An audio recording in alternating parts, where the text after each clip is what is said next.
Rate tax बाबू YouTube channel. फिलहाल में ई invoice बहुत ही चर्चा में है। ई इनवॉइस कैसे बनाना है इसके बारे में बहुत सारा कंफ्यूजन है। बहुत सारे छोटे व्यापारी को अब ई इनवॉइस में दिक्कत आने वाली है। गवर्नमेंट ने जारी किया गया नया नोटिफिकेशन जो आई बटन में मैंने लगाया है, आप पढ़ लीजिए। 1 अगस्त 2023 से सारे नए 5 करोड़ से ज्यादा टर्नओवर वाले को भी अब ई इनवॉइस मैंडेटरी होने वाला है। तो अब ये सारी दिक्कतें आएगी। जीएसटी कंप्लायंस में एक और बर्डन आएगा। एक कंसल्टेंट स्पेसिफिकली आपको इसके लिए रखना पड़ेगा या फिर आपका अकाउंटेंट इसके लिए ट्रेन करना पड़ेगा। तो ये पूरा वीडियो डिटेल्ड ई इनवॉइस कैसे बनाना है उसके लिए है। सबसे पहले जीएसटी की वेबसाइट अलग है। जीएसटी की वेबसाइट और ई इनवॉइस की वेबसाइट अलग है। इनवॉइस की वेबसाइट का पूरा डिटेल वीडियो आपको हमारा जीएसटी इनवॉइस प्लेलिस्ट में से मिल जाएगा। आपको ए टू जेड अंडरस्टैंडिंग वहां से आ जाएगी। आप वो वीडियो भी जरूर देखिए।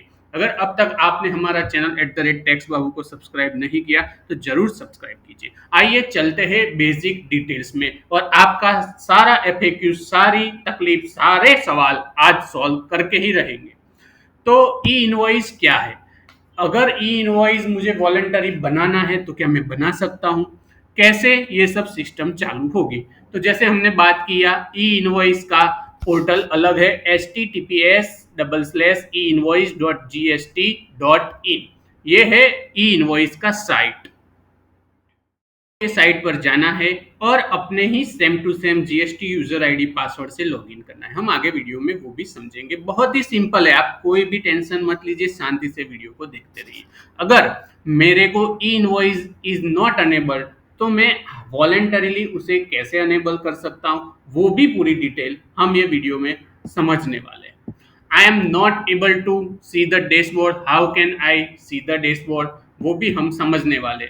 मैं टीसीएस टैक्स पेयर हूँ, मतलब मैं ई कॉमर्स ऑपरेटर हूँ, उस केस में क्या करना होगा वो भी हम समझने वाले। I am not able to search IRN error message popup, उसके लिए क्या करना है वो भी हम समझने वाले। IRN with supplier GSTN option, average annual turnover को कैसे अपडेट करना है, क्या है पूरा वीडियो डिटेल्ड ई इनवॉइस पर हम देखने वाले हैं। तो आइए फटाफट ई इनवॉइस का प्रोसेस चालू करते हैं। तो सबसे पहले आप जैसे ही जीएसटी की वेबसाइट पर जाओगे आपको ऐसा ई इनवॉइस का टैब दिखेगा। आपको सबसे पहले यहां से लॉगिन कर लेना है और फिर ये ई इनवॉइस टैब पर क्लिक करना है।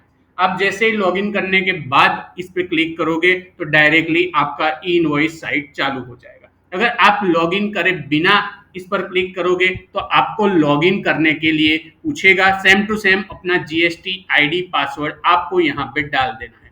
अगर आप विदाउट लॉगिन जाओगे तो यहाँ पे ऐसा एक रेड बटन आएगा और यहाँ पे डैशबोर्ड नहीं आएगा। तो अगर आपकी क्वेरी थी मेरा डैशबोर्ड नहीं आ रहा है, क्यों नहीं आ रहा है? क्योंकि आपने लॉगिन नहीं किया है। तो आपके सामने एक 7 टैब्स ओनली दिखेंगे। बहुत सारी फैसिलिटी पोस्ट लॉगिन है, इसलिए आप लॉगिन करने के बाद ही इस साइट का उपयोग करें तो आप इजीली सब कुछ असेस कर पाएंगे।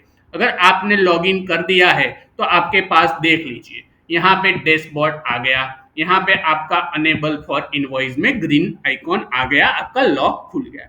तो आपके पास पूरा ये 8 टैब का लिस्ट आपके सामने खुल जाएगा।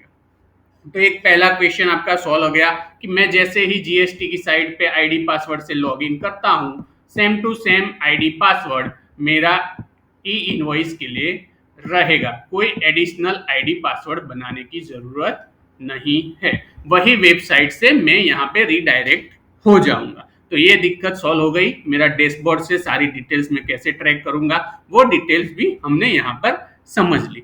अभी मेरे को डैशबोर्ड से सारी डिटेल्स जैसे कि मेरा नाम क्या है, जो register as a tax payer, सारा मेरा जीएसटी नंबर, सब डिटेल्स दिखेगी। मेरा टर्नओवर कौन से स्लैब में मैं रजिस्टर हूँ वो भी वहां से मुझे दिखेगा।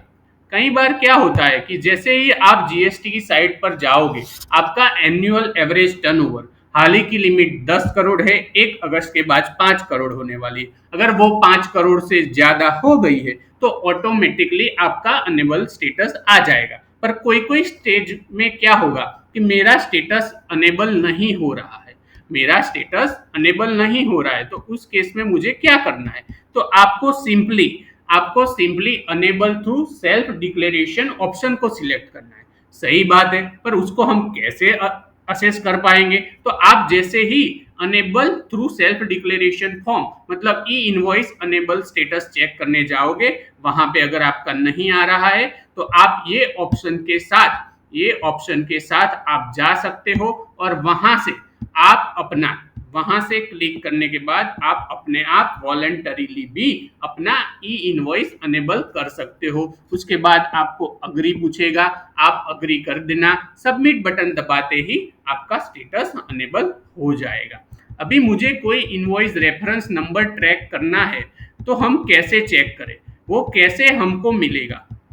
तो इसका भी बहुत ही सिंपल आंसर है। आप जैसे ही जीएसटी की साइट पर जाओगे, यहाँ पे लॉगिन करने के बाद आपके पास सर्च एंड अनेबल का ऑप्शन होगा, वहां से आप सर्च आईआरएन में जाओगे, वहां पर आपको जो भी जीएसटी आईआरएन है वो सर्च करने का ऑप्शन मिल जाएगा। अगर आपने अब तक जीएसटी का आईआरएन कोई डॉक्यूमेंट का चेक करना है, क्रॉस वेरीफाई करना है, उसके लिए आईआरएन पर क्लिक करने के बाद आपके सामने एक ऐसा टैब खुलेगा, वहां पर आप नंबर डालिए या फिर आप GST financial year document type credit note, debit note, tax invoice या फिर नंबर से भी वो सर्च कर पाएंगे। आप जरूर चेक कीजिए, अगर उसमें कोई मैसेज आ रहा है लाइक कैंसल्ड आईआरएन आ रहा है, या फिर अगर आपका रजिस्टर्ड नहीं होगा जिसका आप चेक कर रहे हो तो नॉट रजिस्टर्ड आईआरएन आ रहा है, आप डिस्कस करके उसका सॉल्यूशन ला सकते हो। शायद उसका अनेबल नहीं हुआ होगा, वो अनेबल कर देगा तो आपका स्टेटस हट जाएगा, या फिर शायद उसने वो बिल कैंसिल किया होगा तो आपका कैंसल स्टेटस वहां पे दिख रहा होगा। अगर आपका पूरा तरीके से सही से इनवॉइस जनरेट हुआ है तो आपका एज अ रजिस्टर्ड स्टेटस दिखाएगा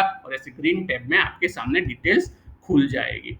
अगर आपको कोई भी इनवॉइस चेक करना है जो इनवॉइस रेफरेंस नंबर के थ्रू जनरेट होके ई इनवॉइस सक्सेसफुली अपडेट हुआ है कि नहीं, वो आप ऐसे चेक कर पाओगे। अभी हमारा अनेबल स्टेटस हमने जो चेक किया था वो अगर हमको चेक करना है तो उसके लिए मैं चेक अनेबल स्टेटस में जाऊंगा। मैं चेक अनेबल स्टेटस में खास ध्यान रखें, लॉगिन करने के बाद ही आप चेक चेक अनेबल स्टेटस में जाइए, वो सीधा ही आपको नेविगेट कर देगा अपने ये चेक अनेबल स्टेटस में। वहां से नेविगेट होने के बाद आप जैसे ही वहां पर क्लिक करोगे तो आपके सामने जीएसटी नंबर डालने का ऑप्शन आएगा। आप अपना जीएसटी नंबर डालिए या फिर जिस किसी का भी आपको चेक करना है उसका जीएसटी नंबर डालिए। अगर वो अनेबल है तो आपको उसके रिगार्डिंग डिटेल्स यहाँ पर दिखेगी। आप सर्च पर क्लिक करेंगे, सर्च पर क्लिक करने के बाद आपके सामने ये टैब खुल जाएगा। अगर मेरे को ये टैब खुलने के बाद अगर मेरे को अब एक और क्वेरी है कि navigate to enable me for e invoice, अगर मेरा अभी भी ई इनवॉइस अनेबल नहीं हुआ है तो मैं कैसे अनेबल करूं? तो आप अनेबल मी, अगर मेरे को जीएसटी में ई इनवॉइस बनाना है पर मेरा अभी सिस्टम चालू नहीं हुआ है तो मैं अनेबल भी नाउ में जाऊंगा। आप ध्यान रखें, लॉगिन करने के बाद ही ये ऑप्शन एक्सेस होगा। अगर आपके बाद नहीं हो रहा है, लॉगिन आईडी पासवर्ड आपको मांग रहा है, तो आप जीएसटी का आईडी पासवर्ड डाल के भी ये प्रोसेस फर्दर आगे चला सकते हो। लॉगिन करने के बाद enable me for e invoice पर आपको क्लिक कर देना है। जैसे ही आप enable me for e invoice पर क्लिक करोगे आपके सामने ई इनवॉइस का वो एग्री स्टेटस पूछेगा कि क्या आपका टर्नओवर 10 करोड़ से ज्यादा है। अगर है तो आप सबमिट बटन पर क्लिक कीजिए, आपका हो जाएगा। अगर आप ये ई कॉमर्स ऑपरेटर नहीं हो, उसके सिवा कोई भी हो, तो आपका ई इनवॉइस ऑलरेडी अनेबल्ड होगा, तो ऐसा स्टेटस दिखेगा कि आपका ऑलरेडी अनेबल्ड है। या फिर प्रोसेस खत्म होने के बाद जब भी आप स्टेटस चेक करोगे तो आपको ऐसा मैसेज डिस्प्ले होगा कि सक्सेसफुल आपका ऑलरेडी ई इनवॉइस रजिस्टर्ड हो गया है। अगर मुझे जो भी मैंने ई इनवॉइस ऑनलाइन बनाया है वो डाउनलोड करना है तो मैं क्या करूंगा, मैं लॉगिन कर लूंगा। लॉगिन करने के बाद मैं डाउनलोडिंग जेसन फाइल इनवॉइस पर क्लिक करूंगा तो मेरे सामने वो फाइल डाउनलोड हो जाएगी। फिर मैं मेरे किसी को कस्टमर को वो इनवॉइस भेज सकूंगा। अगर मुझे ई इनवॉइस के रिगार्डिंग कोई प्रॉब्लम आया, कोई तकलीफ आ रही है तो मैं ग्रीवियंस पोर्टल का 24/7 यूज कर सकता हूं। उन्होंने बहुत सारी हेल्पलाइन दे रखी है, आप वहां से जा सकते हो, उनके साथ बात कर सकते हो। कोई भी टेक्निकल आपको प्रॉब्लम आ रहा है तो भी वो आपको सॉल्यूशन देंगे। तो आप ग्रीवियंस पोर्टल का भी साथ ले सकते हो। कोई भी ऐसी क्वेरी लगे आप कमेंट में बताइए, हम भी आपका वो प्रॉब्लम सॉल्व करने के लिए आपको कमेंट में उसका आंसर बताएंगे। तो ई इनवॉइस बहुत ही सिंपल है दोस्तों, आपको कोई टेंशन नहीं लेना है। आपका अकाउंटेंट है या फिर आप खुद वो कर रहे हो, तो आपको तुरंत ही ई इनवॉइस का ये सारा प्रोसेस करके एक कॉन्फिडेंट होके ई इनवॉइस बनाना चालू कर देना है, क्योंकि अब 5 करोड़ बहुत छोटी अमाउंट है, लगभग सारे लोग अभी ई इनवॉइस में कवर हो जाने वाले हैं। अगर आपको कुछ भी डिटेल्स चाहिए, अगर समझो हमने एक और डेडिकेटेड वीडियो भी बनाया है कि ई इनवॉइस जो भी आईआरपी है वो कौन कौन है, उसमें से कौन सा चूज करना मेरे लिए बेहतर है, आप वो वीडियो भी देख सकते हैं। यहाँ पे भी वो डिटेल्स दी हुई है कि आप अगर ई कॉमर्स ऑपरेटर हो तो आप आईआरपी के थ्रू अपना रिटर्न फाइल कीजिए, तो आपको बेहतर रहेगा, क्योंकि ई इनवॉइस ई कॉमर्स ऑपरेटर के लिए जरूरी नहीं है। पर जो सप्लायर के बिहाफ में फाइल करना होता है तो आप आईआरपी के थ्रू फाइल कर सकते हो। कोई भी नया नोटिफिकेशन आपका ई इनवॉइस के रिगार्डिंग आप इधर देख सकते हो। कोई मास्टर कोड्स आपको देखना है, कोई स्कीमा वैलिडेशन मतलब क्या फॉर्मेट, कोई कॉमन एरर्स देखनी है जीएसटी की, जो मैं मैन्युअल से आपको डिटेल्स बता रहा हूँ, वो आपको कुछ ऐसा पढ़ना है तो आप यहाँ से ट्रैक कर सकते हो सारे नोटिफिकेशन। अगर कोई मास्टर कोड इनवॉइस में बहुत सारी डिटेल्स आपको नहीं मालूम हो सकती कि उसका मास्टर कोड क्या है, एचएसएन कोड क्या है, पोस्टल कोड क्या है, कंट्री कोड क्या है, तो ये सारी डिटेल्स आप यहाँ से मास्टर कोड में से, रिसोर्स में से ट्रैक कर पाओगे। यहाँ से आप डालोगे तो आपके सामने वो डिटेल्स आ जाएगी, उसके हिसाब से आप अपना ई इनवॉइस बना लेना। कोई दिक्कत हो, कोई भी गलती लगे, कोई मिस्टेक लगे, आपको कुछ मालूम नहीं चल रहा है, आप कमेंट कीजिए, हम आपकी हेल्प जरूर करेंगे। सभी state code, port code, tax rate, currency code, country code, ये सारी डिटेल जो इनवॉइस फॉर्मेट में मांगता है वो सारी डिटेल्स आपको ये मास्टर कोड की हेल्पलाइन से मिल जाएगी। आपको स्कीमा डाउनलोड करना है वो भी यहाँ पे स्कीमा और वैलिडेशन में से आपको मिल जाएगा। आप अगर कोई भी आईआरपी के साथ काम करना चाहते हो, उसकी डिटेल भी गवर्नमेंट ने ये आईआरपी की वेबसाइट पर देके रखी है। जैसे ही आप आईआरपी से जाओगे, जीएसटीएन आईआरपी कौन कौन है उसका लिस्ट आपके सामने आ जाएगा। आप अगर कोई भी टर्नओवर ट्रैक करना चाह रहे हो तो वो रिडायरेक्ट कर देगा, आपका एवरेज एनुअल टर्नओवर कितना है, अगर आपको एप्लीकेबल है नहीं है, 5 करोड़ तक हुआ नहीं हुआ वो चेक करना है, तो आप यहाँ पर जाइए, अपना average annual turnover search enable में लॉगिन करने के बाद जाइए, वो आपको ले जाएगा अपना जीएसटी साइट पर। यहाँ से आपका टर्नओवर वहाँ पे वेरीफाई हो जाएगा। कोई क्यूआर कोड आपको वेरीफाई करना है वो भी आप सर्च ऑप्शन में से क्यूआर कोड वेरीफाई कर पाओगे। तो ये था आज का बहुत ही बेहतरीन video on e invoice. Thank you for watching and keep your self updating with @tax Babu. अगर आपको हमारा वीडियो अच्छा लगा तो लाइक, शेयर और सब्सक्राइब जरूर कीजिए। And thank you for watching, please subscribe.